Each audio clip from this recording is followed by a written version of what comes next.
there was a woman in their live asking questions, and the owner cracked up over, I think she was asking a lot of questions about sizing that she actually said out loud today. The one was called Sheila. She was like, Sheila, can you shut up, stop asking questions? Everybody in the comments were talking about how Sheila had been actually like a dedicated customer for like 10 years.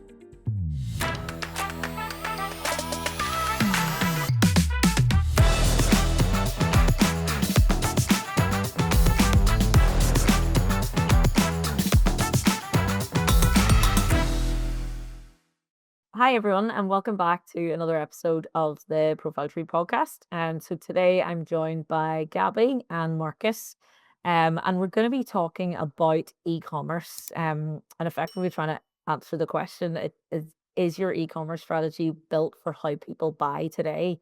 Quite a meaty topic, so there's lots of different things to go through.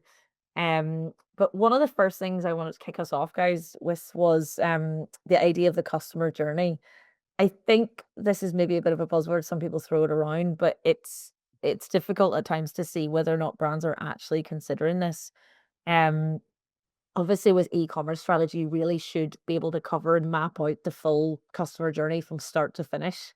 What we can see a lot is that in terms of e-commerce, people are mostly just considering the website itself, as in seeing that as your retail store. That's where customers go to buy, and that's maybe the only thing that they'll kind of consider and make sure that that's performing well and optimized.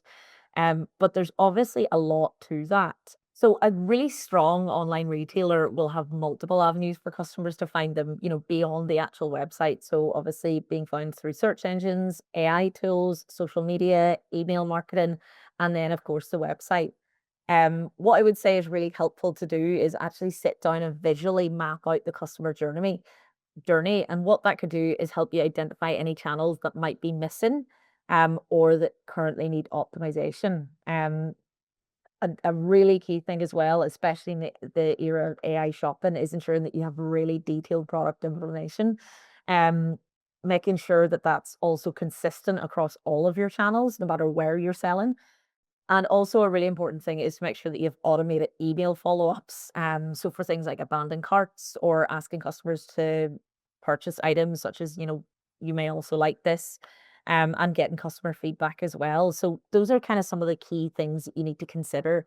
Really, really worthwhile sitting down and actually figuring those out and having, as I said, a visual map of what that looks like.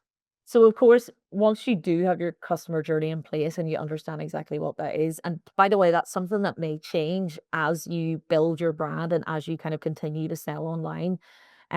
It's not one of those things that has to be set in stone. And of course, you need to keep up to date with platform changes or customer habits, things like that. So definitely do review that every sort of few months or at least once a year.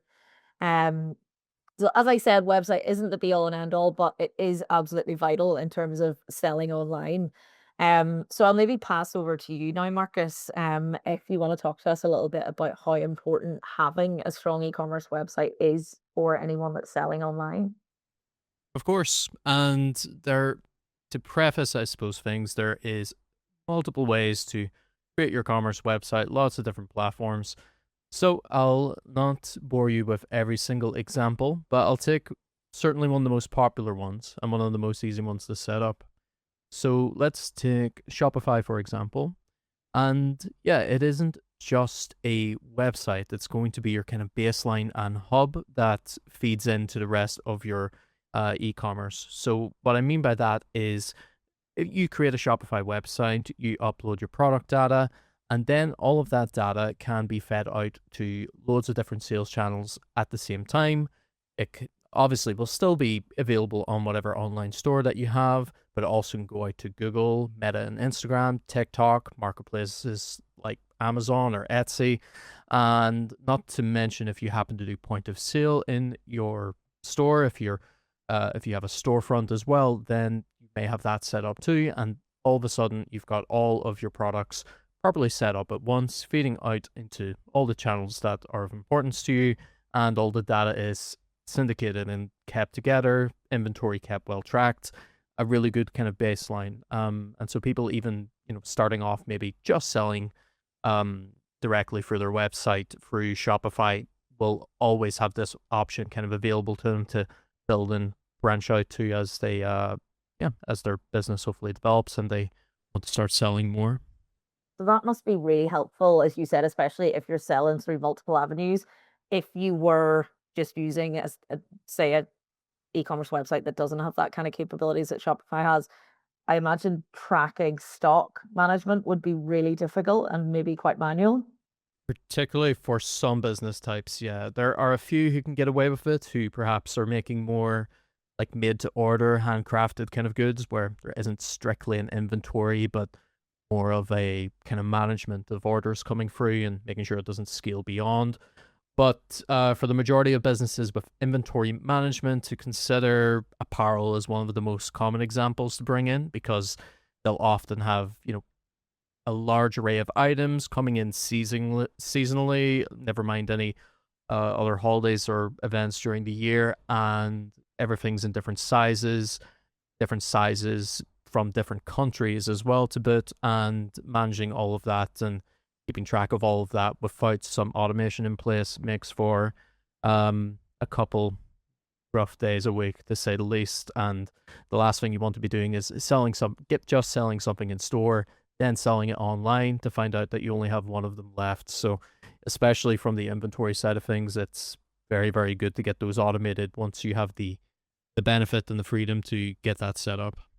Yeah. And I imagine for business owners, making that kind of process a bit more streamlined and smoother is a huge weight off. So the next thing I wanted to talk about then was obviously when you're at the point where you've got your e-commerce website set up, one of the most important factors in actually converting sales is your product pages. Um, so I think you'll both agree with me when I say that gone are the days where you can simply take a photo of a product, add the price next to it, and just hope for the best. Um, Especially, with the increase in AI shopping and things like that, product information is more important than ever. And that's obviously number one, the way that people will actually be able to find you, whether it's through search engines, Google Shopping, or paid ads, or social media, things like that. But also it's the opportunity for you to tell them why yours is a product for them. Um, Obviously within that, helping to build brand trust or display customer reviews. I don't know about you guys, but I find that the more detail I can see in customer reviews, the better. Having things like, for example, as you mentioned, Marcus, if it was apparel, seeing if it was someone wearing something, I think is really like it's like reassuring, isn't it? Yeah, it's I think like that sometimes reviews with photos saying picture clothing is the deciding factor for me. I could be full steam ahead, yeah, I'm gonna buy it. See a picture of say someone that maybe is same height or something as me, see what it looks like, and either think, yes, I'm going for it, or sometimes no, that's not gonna suit me kind of thing. So definitely agree with you there. Exactly. And it's kind of like it makes it feel also you're like, I know that this is real because someone else has bought it. They've received it and they've tried it on. Again, kind of back to the brand trust thing. Um, Obviously, product videos are a really, really good way to maximize conversions as well. Because, for example, if it's something that someone might not easily know how to use, it's a good opportunity to sort of demonstrate how to use it, or, those kind of unboxing videos are great. Um, FAQs, definitely excellent for SEO, but also making it easier for the customer to make the decision. They don't have to go and do some research themselves. They don't have to get in touch with you and ask a question. It's kind of there on the page for them, sorry. Are there any kind of do's or don'ts or like best practice in terms of product pages, Marcus, that you notice that people like would frequently do or not do? Well, I suppose to start with, yeah, so what you talked about initially in terms of, kind of getting the details of the product page down. If we were to take for an example, maybe, let's say a coffee product, so a bag of coffee beans, whatever it might be, something precise like whole bean, medium roast, single origin, Colombian coffee, 1 kilogram. Cool. That tells you everything you need to know. Whereas going for the more kind of descriptive type, where you go rich, smooth, artisan coffee, says nothing in terms of what the product actually is. So that can be one of the starts, is being, I suppose, fairly literal and precise just with the details of your product, even in its naming convention at times. Obviously, people will have their own branding and things associated with them, but that bit of flavor text at the end where it's just kind of the equivalent of saying gourmet or homemade. It doesn't do as much really as what might be intended. So that would be the start. Other things for ensuring conversion would be have the add to basket be very high priority up the page. Don't make people scroll forever to get there. Even if it means moving descriptions and further details further down, the last thing you want is for someone that lands on your page who already knows they want to buy it to have to go hunting to get it added into their cart. It's not any good. If people do want more information, they'll know where to go to find it. And if the information exists on that page, Google's going to see it anyway enough to have hopefully got them there. And as you said, things like imagery of the product, ideally getting some review imagery in there, perhaps some videos, either, their own branding kind of videos, or outsourcing obviously onto content creators is a very common choice as well, to kind of get a different feel compared to the usual kind of corporate aesthetic that you sometimes get with those branding type of videos. Is a really good feel. So just getting products and faces and getting the add to basket kind of button high priority up the page is already some just very basic idea, of course, but it's a very easy one. Yeah, I think like what you mentioned about the copy is really important because it can be a really easy trap to fall into where you want to make it sound like appealing and aesthetic and using those kind of descriptive words that yes, it might sound good on paper, but it's not actually going to help necessarily the customer to decide if this is exactly what they need, and it might not also help search engines or AI tools direct them towards your website.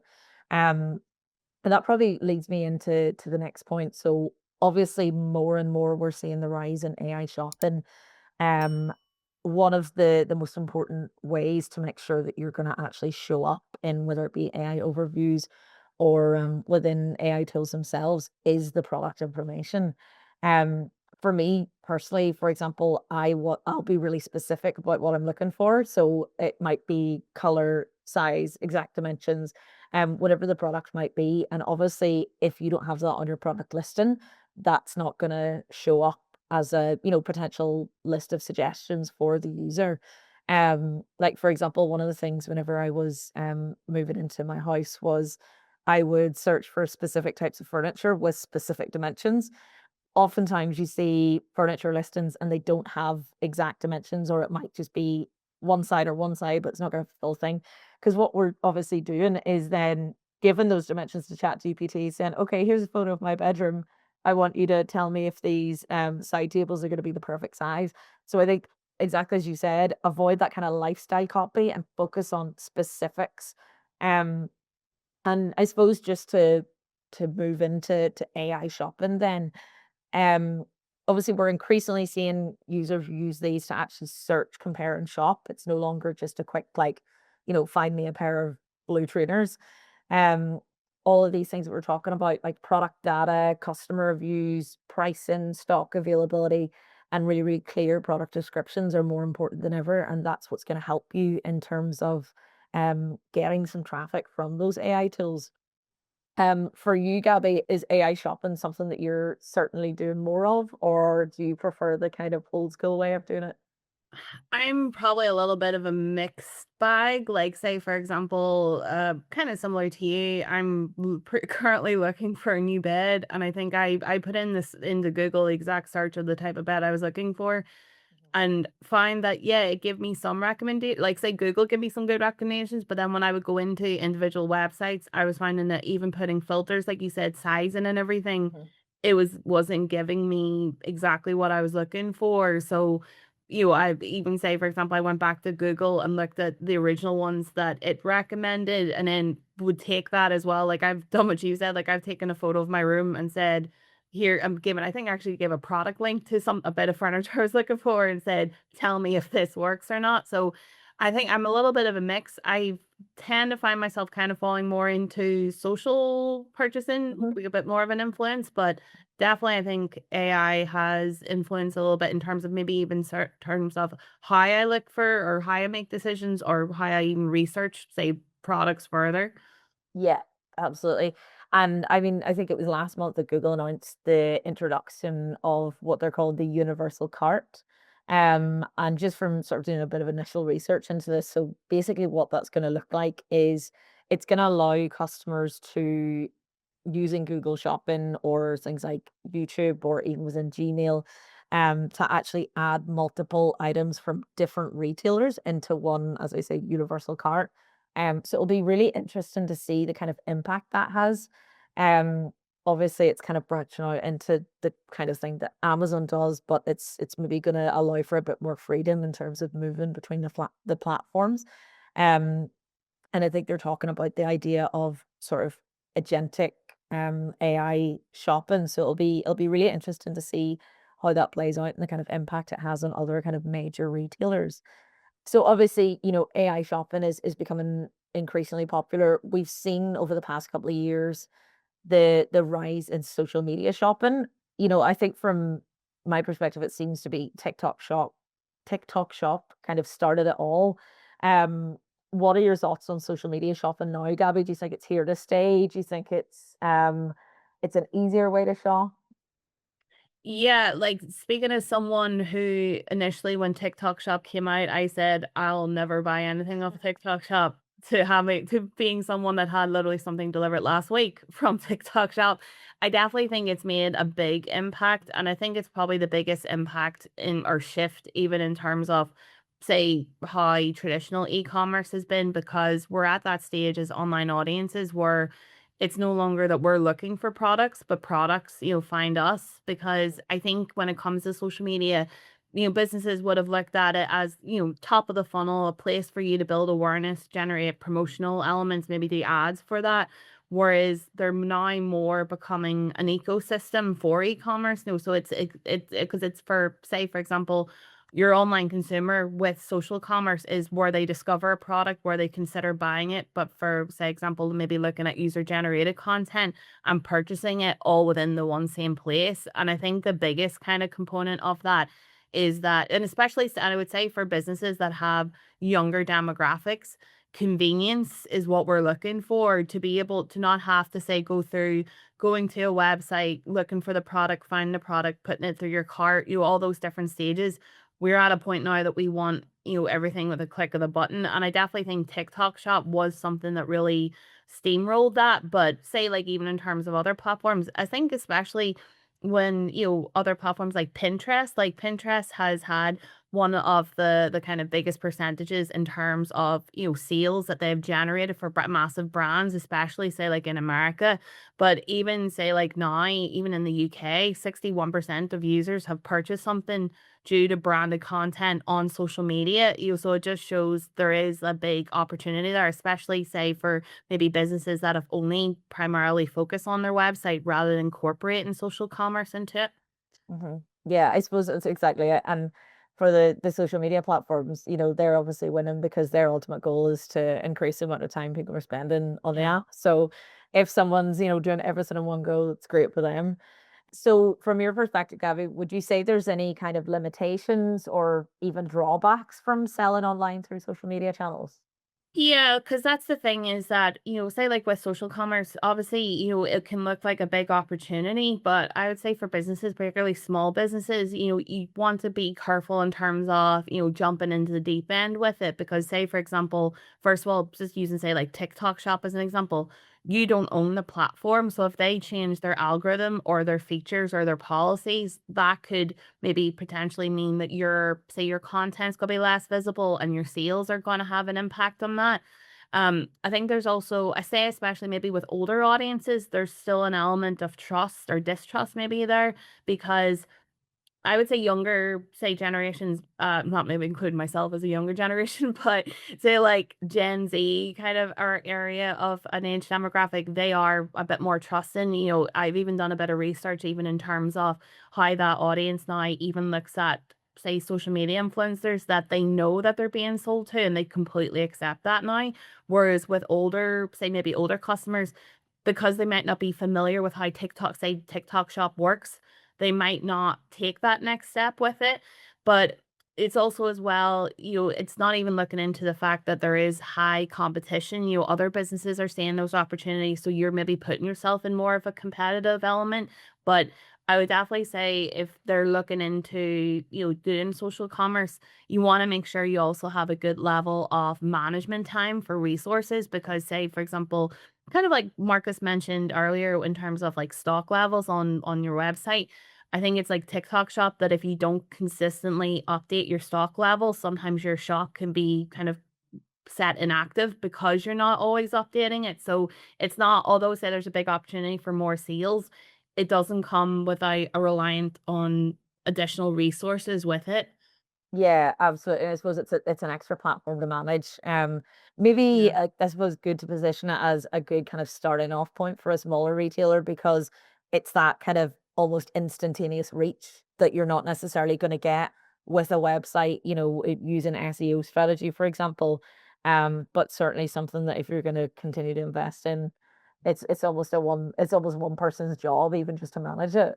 Yeah, definitely. And I think as well as like say like with social platforms, because there's such a dependency on trust now, I say if I was like talking to like a business I was working with who wanted to maybe look at say selling on TikTok shop, that would probably be the kind of foundations that I'd lay first to say this isn't just gonna be a click done, you don't have to manage anymore. Because saying, for example, it's not even just in terms of the actual shop, it's making sure that the content you're putting out to kind of get that product in front of your target customer generates that trust because if it comes across in any way of inauthentic, it doesn't matter how well your TikTok shop stocked because you're not going to get that next step, from them moving from that video to, making that purchase.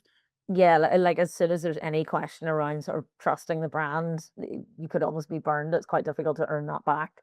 Yeah, like an example that I actually used recently, I saw an American influencer. I do think she is sort of micro, but she's become my kind of main example of what not to do because I have seen her promoting two different brands, both skincare supplements. And in one video, she'll say, this supplement saved my life, saved my skin. And then you switch to your other video of a different, completely different supplement. And it's like, you need this because this changed my life. And you're kind of looking, going, which one is it? Which video do I trust? Which one did I Yeah. purchase? So definitely it's a big, huge kind of element with it. Yeah, there's definitely loads of opportunity for sort of brand partnerships and, collaborations with influencer and everything, but it can be so you have to be very careful in terms of balance between using that for reach and again it being, entirely authentic and people kind of trusting what the person might be saying about your product. Yeah, and I think as well, what I always say as well, and because say like a large component with social commerce is like live sales, where you're doing on like live discounts talking directly to your customer. I think some businesses, when it comes to that, kind of forget that they're not only talking to say like customers that they have, they're actually, worldwide could potentially see them. Mhm. Like one example of almost like what not to do recently I saw was it was actually a shop somewhere in Ireland. It was a clothing shop. They apparently do like I think weekly lives where they show their new stock. There was a woman in their live asking questions, and the owner cracked up over. I think she was asking a lot of questions about sizing. That she actually said out loud. The one was called Sheila. She was like, Sheila, can you shut up? Stop asking questions. And then everybody in the I kind of came into it late. I was like, what's going on? Everybody in the comments were talking about how Sheila had been actually like a dedicated customer for like 10 years, would go into the shop, buy all the time. And that Just one 5-second loss of temper oh completely no, just she got flatlined stressed everything out because from she was there. doing the live. Oh, Yeah. I feel really bad for the customer because she was just asking questions, but also it just shows you how easy it is to make a mistake and not realize who's listening. Oh, that's And that's horrible. the thing I think with I think the when it comes to e-commerce the social media in general, I think for business what you have to think of is one momentary mistake can live on the internet forever. So where Yeah, you might try to move past it, people will remember and that's dented your trust already. So it's making sure that if you're moving into commerce or for on social media, should I say, that you have all the kind of groundwork done that you know whose responsibility is what you're going to do just so you don't feel overwhelmed and then it can feel a little bit uncontrollable. yeah, absolutely. There's like as we said, there's so many considerations. But I mean back to the original sort of comment. I think mapping out that customer journey is really, really important, and kind of building everything else from that. And I mean, each platform is totally different in terms of it can be totally different in terms of its approach.